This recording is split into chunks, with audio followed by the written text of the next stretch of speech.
এটা হচ্ছে atropine sulphate injection. এটা আমরা দিয়ে থাকি যখন পেশেন্ট ব্রেডিকার্ডিয়া হয়ে থাকে, ইমার্জেন্সি পারপাস আমরা এটা দিয়ে থাকি। আর এটা হচ্ছে আমরা আইএম অ্যান্ড আইভি দিয়ে থাকি।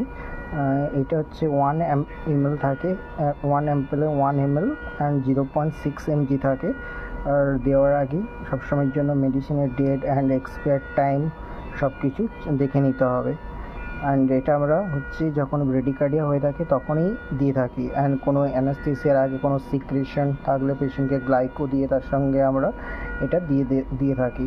অ্যান্ড অপথ্যালমিক ডাইলেটেশনের জন্য পিপলের, তো তখন আমরা এটা দিয়ে থাকি। মেনলি আমরা এটা হচ্ছে পেশেন্ট যখন ব্রেডিকার্ডিয়া হয়ে যায়, সাডেনলি যখন হার্ট যখন কাজ করতে পারে না, তখন হচ্ছে সাডেনলি হার্ট রেট কমে যায়, তো বা আইসিবি প্রেশার যখন বেড়ে যায়, পেশেন্টের ব্রেডিকার্ডিয়া হয়ে যায়, তখন আমরা এটা দিয়ে থাকি।